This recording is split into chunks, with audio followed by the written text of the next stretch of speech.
There was a time long ago when the winged horse Pegasus roamed the heavenly land of Halcyon, as well as the earth below. No ordinary horse, Pegasus soared over mountains and galloped through clouds as effortlessly as he trotted across green meadows. Indeed, he was as free as the rushing wind that lifted his spreading wings. The ancient gods of Greece loved him, calling Pegasus the poet's winged steed, the steed of inspiration. His hoof once struck the sweet grass of Halcyon, and from that spot water flowed, bestowing the power of creativity upon all who drank its waters. From that hour the three Muses, sisters of the arts, tended that sacred spring in the ancient forest surrounding it. A wild, solitary steed, Pegasus looked for no man's company until the young hero Bellerophon went in search of him. This is their story. Once upon a time there was a heroic youth named Bellerophon, son of the king of Corinth, who had many enviable qualities. His bravery as a warrior was hailed through Greece. He was fair in his dealings and as handsome as any god. Such fame brought him enemies as well as friends. One foe plotted against the innocent youth, succeeding in turning Bellerophon's good friend King Pridas against him. Foolishly believing that the young hero had fallen in love with his wife, Pridas planned revenge. He sent the unsuspecting Bellerophon to the king of Lycia with a sealed letter. Now the king of Lycia followed an ancient custom of hospitality. He never asked the reason for a guest's visit until 10 days of feasting had passed. So when Bellerophon arrived, he was welcomed by the king and his family without question. As the days went by, the youth and his king's youngest daughter, Philone, were never far apart. Love grew quickly, and Bellerophon was at the point of asking for the princess's hand in marriage when on the 10th day the king at last requested the reason the young man had come to Lycia. Only then did Bellerophon present his host with a letter. The king took the letter and promptly broke the seal. Silently he read with horror these few simple words: "Put to death the bearer of this message." Now the king had grown very fond of Bellerophon, but he could not refuse King Pridas. If he did, he risked making the powerful Pridas his own enemy. Yet he was unwilling to bring about the youth's death by his own hand. Instead, he devised a dreadful task for the unsuspecting Bellerophon, a task the king knew would send him to certain death. The next day the king summoned Bellerophon and said, "I believe the gods have sent you to me, for my kingdom is in need of a hero." "Ask what you will, Majesty. I am at your service," replied Bellerophon. "Well said, noble youth. Your valor does you credit," answered the king. "The monster known as Chimera terrorizes the people of Lycia. Already it has ravaged great portions of our land. The creature breathes fire from a lion's mouth and tears its victims with dragon claws.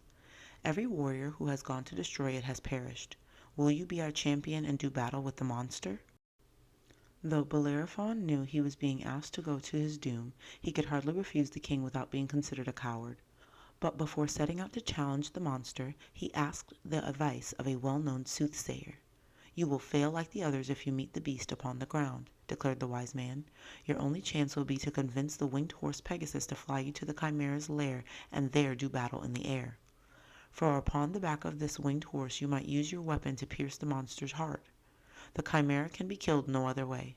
But be warned, Pegasus is wild and unlikely to follow anyone." Bellerophon journeyed to a place where the wise man had suggested he might catch a glimpse of the winged steed. "But expect no help from those who live nearby," the wise man had said. "The villagers guard their privacy and do not like strangers." Many days and nights passed. As he wandered, Bellerophon asked time after time for news of Pegasus, but the answers were always the same. "Pegasus? There is no such animal." The villagers laughed at him. "Go back from where it is you've come. You'll find no flying horses here." Yet Bellerophon lingered, and finally he drifted off into the forest alone. There, as perhaps the gods intended, he stumbled upon the legendary fountain of Pirene. Upon a stone slab beside the fountain, Bellerophon read, "Come, weary travelers, drink and be refreshed. For once a woman, Pirene by name, wept here, for her only child, her son, who had been slain. Long did Pirene weep until she was transformed into an endless stream of flowing water. Pitying the poor mother, the gods have since blessed this spot and all those who drink from these crystal waters. Beneath a canopy of oak and hawthorn, animals of every kind came to drink without fear. Little wonder then that when Pegasus chose to walk upon common ground, he favored this enchanted place. As Bellerophon approached, a pheasant flew from the marble rim of the fountain into a thicket. There was the sweet call of the goldfinch, and then silence. He leaned down, cupped his hands to catch the sweet water, and drank. That night, with little idea of how to catch the elusive Pegasus, he decided to sleep nearby, out among the stars, the moon his only light. As he slept, he dreamed that a luminous woman appeared holding a bridle so fine and pale that it was barely visible. "Noble youth, don't despair," said the woman. "Present Pegasus with this gift, and you'll not fail to win his love. If you learn its name, it will bind you both forever." "Blessed goddess, I can barely see what you hold and do not know its name," said the youth. "Its name is Trust," replied the woman. "I give it to you to share with your brother Pegasus. It will lie lightly between you, and none but the two of you will know it is there. Remember, you must be as equals if you are to succeed." Now the bridle rested weightlessly in Bellerophon's hand. Then, as he gazed at it, the object melted into the air like a snowflake caught in his grasp. Looking up, Bellerophon hoped to question his benefactor further, but she too had disappeared. The youth awoke to see that it was not yet dawn. The memory of his dream lingered while the distant village slept, and a fog lay on the forest. He heard a sound. Bellerophon turned. There was a horse walking all alone upon the fallen leaves by the fountain, like a ghost that walks in moonlight. The horse was watching him. Suddenly he felt akin to his lone animal, who waited now, motionless, for his approach. Bellerophon drew near until they were a foot apart. Holding his breath, he tentatively reached out a hand. The horse raised his forefeet off the ground and hurled himself upward. Suddenly a pair of magnificent wings spread from his broad shoulders. Now the steed was in the air, rising higher and higher, until he was far above the thunderstruck youth. Pegasus circled the young man and then disappeared, obscured by a bank of clouds. But in a flash he reappeared, landing, wings folded, hardly winded, in front of Bellerophon. Pegasus pressed his velvet nose against the youth's shoulder, pushing him toward his flank, indicating that if the youth wished, he might ride. The young man obeyed, and all at once they were climbing through the clouds. Holding tight to the horse's flowing mane, Bellerophon heard only the roar of the wind and the steady pounding of his own heart. They streaked across the sky, wildly dipping and weaving. Pegasus flew over jagged cliffs and followed a river that twisted and wound along like a shimmering silver snake. The patient steed took time with the new rider. Though they were both till now solitary, Pegasus master of the clouds, the other a hero of the earth, together they learned the skill needed before challenging the Chimera. At last one evening the youth gathered up his sword, spear, and shield and went to Pegasus. The stallion knew at once what was expected. He pounded the earth with his hooves. Snorting, he arched his neck and reared, eager for the young man to climb upon his back so that they might be off. Cloaked in darkness, the two flew up into the sky in search of the deadly monster.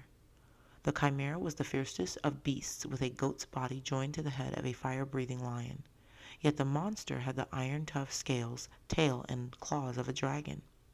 Its lair was in a black cave on the side of a sheer cliff that plunged down to the sea. Descending only when hungry, the monster devoured people and animals at random and burned the countryside with its fiery breath. It was nearly midnight when Pegasus brought the youth alongside the mouth of the cave. Suspended in midair, at first they waited, seeing only the charred bones of cattle and defeated warriors scattered about the entrance. A whisper of smoke curled upward from the opening, and a choking stench filled the air, causing Pegasus to snort. Suddenly they heard a roar from inside the cave, and the Chimera sprang out. Fire burst from its mouth, and smoke engulfed both horse and rider. Turning, the Chimera whipped its dragon's tail at Pegasus. The winged stallion leapt nimbly to one side, allowing Bellerophon to swing his sword into a flashing arc, severing the tip of the monster's tail. The Chimera gave a blood-chilling roar. Never before had an opponent struck such a blow. Once more flames were flung at Bellerophon and Pegasus. Raising his shield, the hero deflected the flames, and a cascade of sparks shot in all directions, singeing Pegasus' mane and silver-tipped wings. In the air, horse and rider were one motion, now swiftly rising, now swooping downward to escape each attack, anticipating each other's every move. The youth's sword struck out at the monsters time after time, but the Chimera's powerful claws were too quick, and the thick dragon scales a supreme defense against the warrior's attacks. Bellerophon's arm grew numb as his heavy weapon clanged and railed in combat with the monster. Not for a moment could the youth let down his guard. He had to hold his shield high and keep his sword nimble if he was to ward off the monster. And then the Chimera broke through his defense. Claws tore at the hero's arm. With lightning speed, Pegasus soared out of harm's way, saving Bellerophon from certain death. The battle raged on, and at daybreak Bellerophon had not found a way to drive his sword into the monster's chest. Now he saw that he must make use of his spear if he was ever to succeed. Yet blinded by smoke and weakened from loss of blood, he continued to need both sword and shield to fend off the flames and deadly claws of the beast. Bellerophon knew his strength was waning and time was running out for him. He must risk giving up his sword before all his power was spent. Letting down his defense, but for a moment, he flung his sword away and took hold of a spear. Skillfully he aimed and thrust with all his remaining might. Streaking through the air, the spear cut through the smoke and fire and found its mark, piercing the monster to its very heart. The monster's horrible roaring ceased, and the flames subsided. Now there was only silence as the lifeless body of the Chimera dropped from the rocky precipice. Falling the thousands of feet to the raging sea below, it was swallowed by the waves and disappeared forever. Triumphant, horse and rider returned to the fountain of Pirene. And in this sacred spot, where a woman had once shed tears of loss, the hero turned to leave his beloved Pegasus. He knew he could not hold the stallion against his will, but as the earthbound Bellerophon watched Pegasus's alabaster wings catch the wind, lifting him toward the heavens, he hoped that this would not be the last time he would see of his friend. At the news that the Chimera had been slain, there was great rejoicing. The king dared not attempt to harm the hero again, for he was now convinced that the gods favored Bellerophon. Instead, he gladly gave his consent to the marriage of his daughter and Bellerophon. The two were wed with much celebration and given a portion of the kingdom to rule together. And though Bellerophon's duties were great and his marriage a source of happiness, as the years passed he found time enough to steal away from worldly things to seek his friend Pegasus whenever possible.